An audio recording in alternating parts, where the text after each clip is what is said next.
Gerald's attorney has already made one settlement approach that Frank declined because it included a confidentiality clause, and Frank will not sign a confidentiality clause.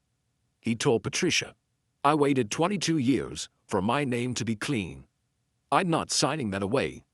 What I can tell you is what has already happened regardless of how the case resolves." Frank Derry spent Thanksgiving in my guest room. He spent the next week there too, while Sandra and I figured out what the right next step was.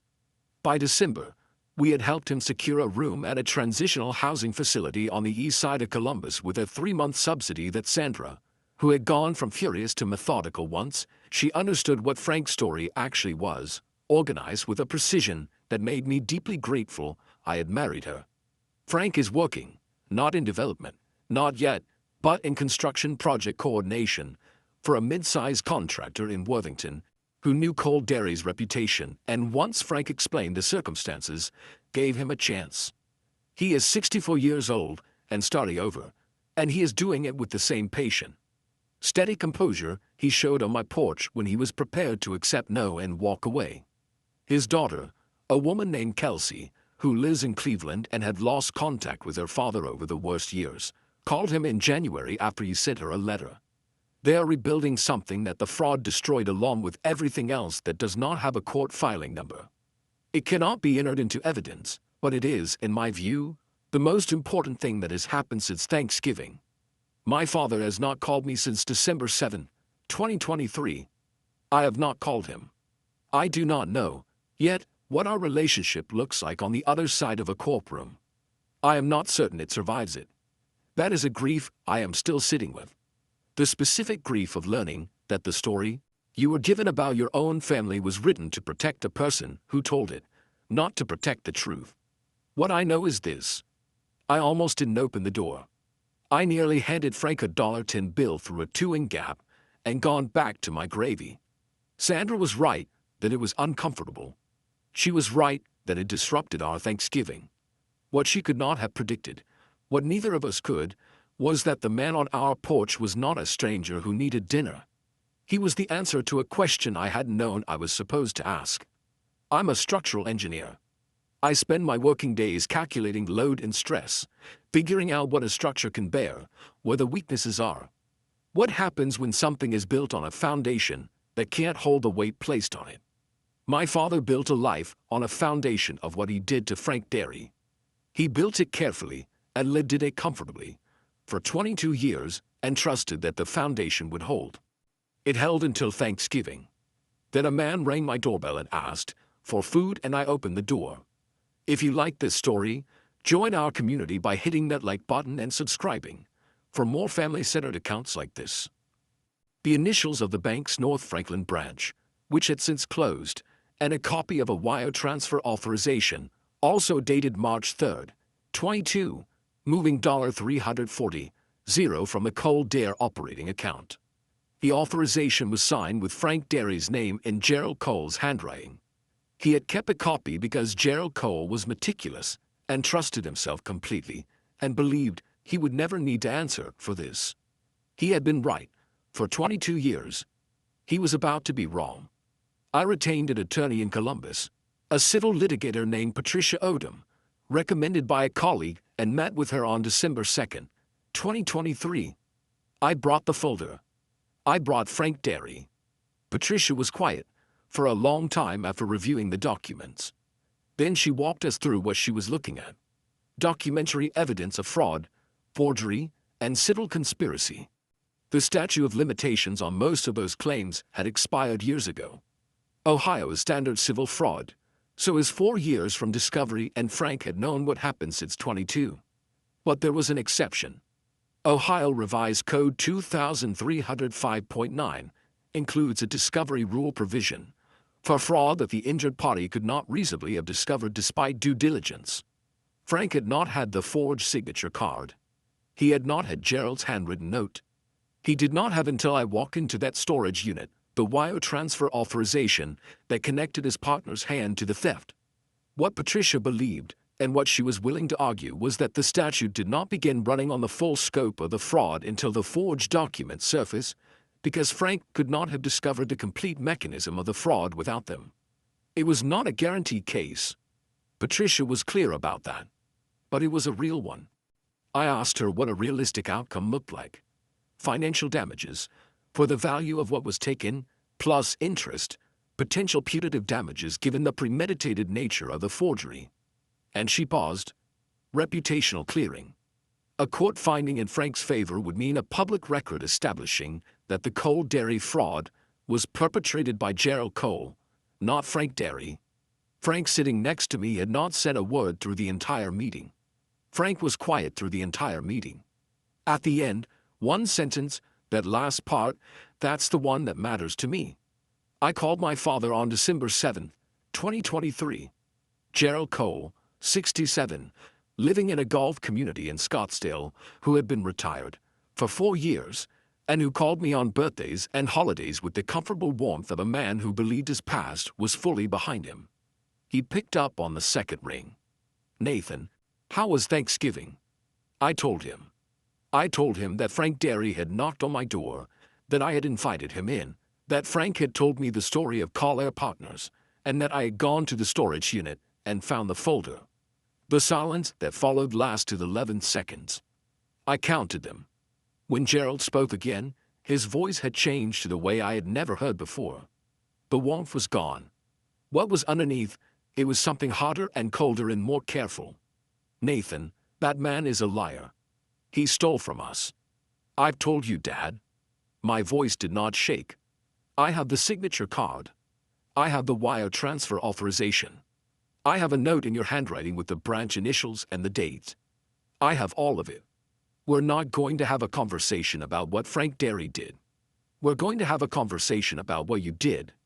Another silence shorter this time. I want you to think very carefully, Gerald said, about what you're doing. I have been since November 23rd. I paused. Patricia Odom is filing the civil complaint in January. I thought you should know before it became a matter of public record. I hung up. The civil complaint was filed in Franklin County Court of Common Pleas on January 9, 2024. Nathan Cole and Frank Dairy, plaintiffs versus Gerald Cole, defendant, fraud, forgery, civil conspiracy, unjust enrichment. Gerald retained counsel within a week. The case is ongoing as I write this in the early months of 2024. Patricia has told me these things take time. Depositions, discovery, potential settlement negotiations. They built the company together over 7 years. By 22, they had completed 11 commercial development projects in the Columbus metro area and had a 12th under contract. A mixed-use building on North High Street in the Short North neighborhood, their largest project to date. In March 22, Gerald came to Frank with documentation showing that $340,000 had been moved from the company's operating account to a personal account in Frank's name. Frank had not moved that money. He had not authorized any such transfer. The account, he would later learn, had been opened in his name with a forged signature, a fact he could not prove fast enough to matter because Gerald had already filed a complaint with the Columbus Police Department and had spoken to their investors and their contractor network before Frank knew the accusation was coming. Frank was 43 years old. He had a house in Worthington, a wife named Carol, and a daughter in middle school. By the end of 22, he had lost the company, his professional reputation, their construction contractor relationships, and Carol, who filed for divorce in January 23, 18 months after the accusation. Having watched Frank spend everything they had trying to fight a story that Gerald had spent months embedding in the industry before Frank even knew it existed. He spent 2 years in litigation that went nowhere. No criminal charges were filed against him because the evidence was insufficient, not because he was cleared. He was 46 when he stopped fighting. He found work in property maintenance, then facilities management, did odd labor jobs as his industry connections dried up and his resume became a liability instead of an asset. He lost the Worthington house in 27 during the financial crisis. He had been functionally homeless on and off for the last 5 years. He had never spoken publicly about Gerald Cole. He had no proof. He had nothing but the knowledge of what had actually happened, carried in silence for 22 years because no one had ever asked him directly, and he had never expected anyone to. I sat at my kitchen table and listened to all of it. Sandra sat across from me and listened to. Neither of us spoke until he was finished. Then Sandra said quietly, "Do you have any documentation from that time?" Frank looked at her. "Some, not much. I kept what I could. The original partnership agreement, some emails, a bank statement from before, the supposed transfers that shows my account balance. Not enough to have anything min. Can I ask you something?" My voice came out steadier than I felt. "The account that was opened in your name. Did you ever get the signature on the application? Once through discovery in the civil case, the bank wouldn't give it to me directly." He paused. It looked like my handwriting enough to confuse anyone who wasn't looking carefully. But the pen pressure was wrong. The loop structure was wrong. I'm left-handed. Whoever signed it was right-handed. He looked at his coffee cup. My attorney at the time said it wasn't enough. The judge agreed. I thought about my father's handwriting. My father was right-handed. Frank slept in our guest room that Thanksgiving night. And the next morning, I drove to a self-storage facility on Morse Road, where I kept my father's old business files. I need to explain why I had them. Gerald Cole, 67, had retired in 2019 and moved to Scottsdale, Arizona. When he sold his Columbus house, he asked me, as the only child of his first marriage, to clear out the home office, mostly junk and old paper, he called it. I had rented a storage unit and moved 12 boxes without reviewing the contents because I was busy and because I had no reason at the time to care what was in them. I had never opened those boxes, not once in 4 years. I opened them the Friday after Thanksgiving 2023. It took me 3 hours to find what I was looking for. And when I found it, I sat on the concrete floor of that storage unit in them. November cold and held a manila folder and understood that my father had not only destroyed Frank Derry, he had kept the evidence of how he did it. Inside the folder, a photocopy of the signature card from the account opened in Frank's name. A handwritten note in Gerald Cole's hand, which I had known since childhood.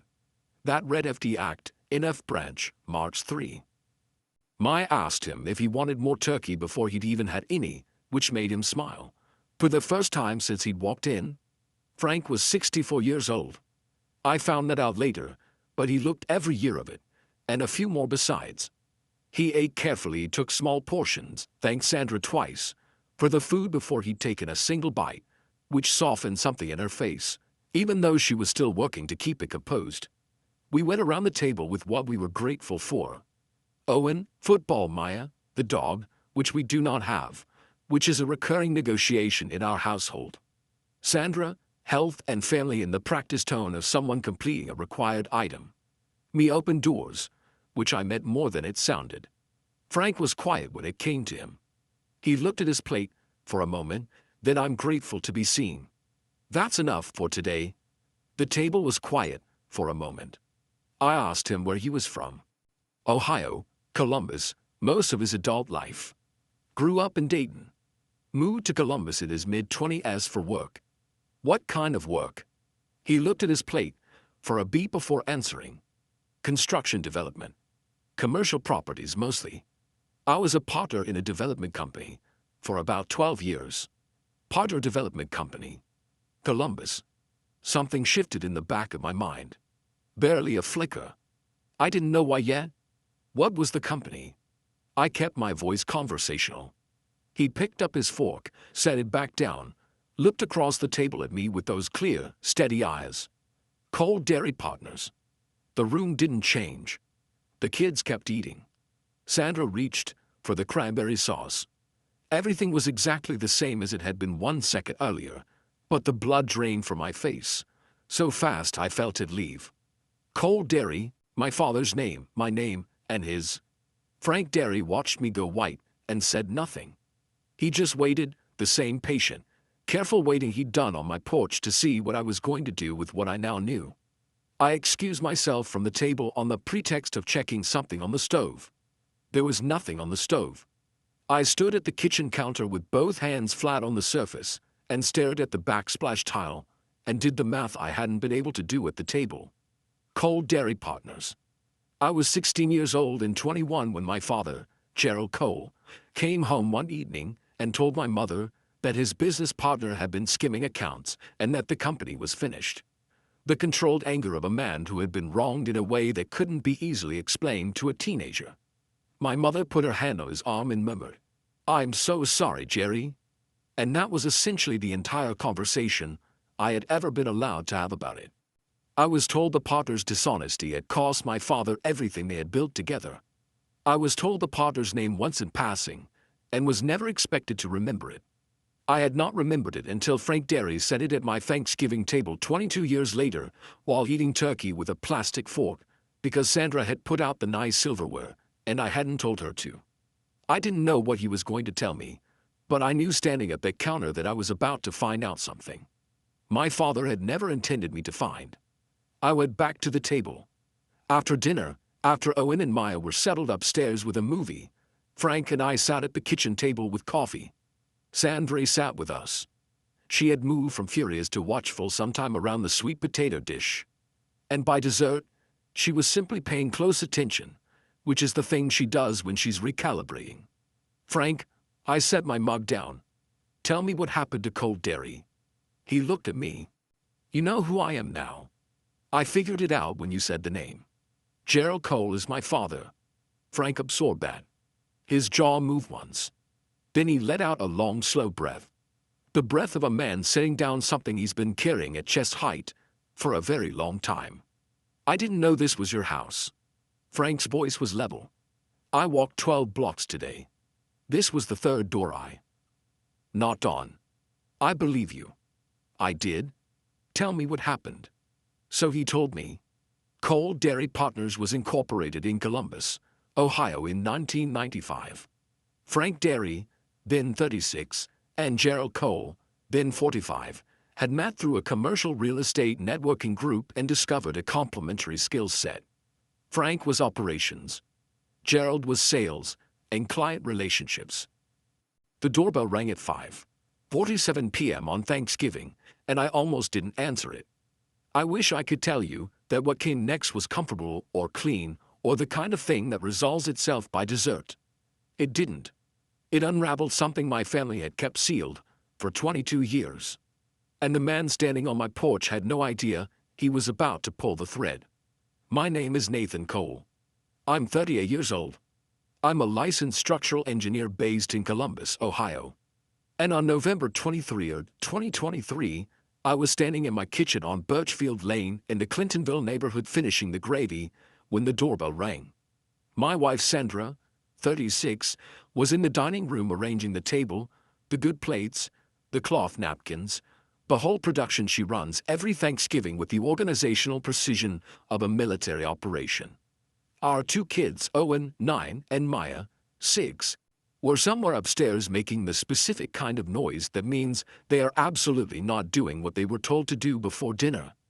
I wiped my hands on a dish towel and answered the door. The male on the porch was tall, but folded into himself, the way people get when they've been carrying something heavy for too long. He wore a canvas jacket that had been waterproof once and wasn't anymore. His jeans were worn through at the knees. His boots had separated at one toe. His beard was long, gray, and untrimmed. His eyes were clear, alert, the eyes of someone who was still entirely present, even when everything else suggested the world had stopped seeing him. He stepped back slightly when I opened the door, gave me space, didn't lean in, didn't crowd the threshold. "I'm sorry to bother you on Thanksgiving." His voice was steady, quiet. "Do you have any spare food you could give me? I haven't eaten since yesterday. Yesterday on Thanksgiving Eve." I looked at him for a moment. He held my gaze without aggression, without entitlement, just steady, patient, waiting to be told no, and prepared to accept it. "Hold on. Give me just a second." I went back inside. Sandra was in the doorway between the dining room and the hall, arms crossed, having heard the exchange. Sandra's voice came quiet and certain, the tone of someone delivering the only rational solution to a simple problem. "Get him some money and close the door. We got the kids here, and dinner's almost ready." I looked at her, then back at the door. Then I made a decision that I did not fully understand at the time. "Set another place. He's eating with us." Sandra stared at me. Nathan, he hasn't eaten since yesterday. It's Thanksgiving. We don't know him. Sandra. I kept my voice level. He stepped back when I opened the door. He apologized 3 times in one sentence. He asked for food, not money. Whatever he is, he's not a threat. I picked up my dish towel, set the plate. Please. She was furious. I could see it in the set of her jaw. The precise way she turned and went back to the dining room. Embarrassed too. The way we get embarrassed when something disrupts the version of our life we carefully arranged for display. I didn't know it yet, but her embarrassment was nothing compared to what was coming for me. I went back to the front door. Sir, I'd like you to come in and have dinner with us. You're not bothering anyone. There's more than enough. The man looked at me for a long moment. Something moved across his face. Not surprise exactly. More like the careful assessment of someone who had learned not to trust good things until they prove themselves. A long pause. Then thank you. I appreciate that more than you know. He stepped inside. I showed him to the downstairs bathroom, gave him a clean shirt from a laundry room, wore mine, slightly big on him, and told him to take his time. While he was in there, Sandra appeared at my shoulder. I wanted on the record that I think this is a mistake. Noted Nathan. Sandra. I turned to face her. If I'm wrong, we had an uncomfortable Thanksgiving dinner. That's the worst case. Let's eat. She looked at me the way she looks at me when she's decided I'm being unreasonable. But the argument is already over. Then she went and got a 5th plate. His name was Frank Derry. He came to the table clean-faced, wearing my shirt, and sat at the end near Owen, who watched him with the wide-open curiosity of a 9-year-old who has not yet learned to disguise interest as indifference.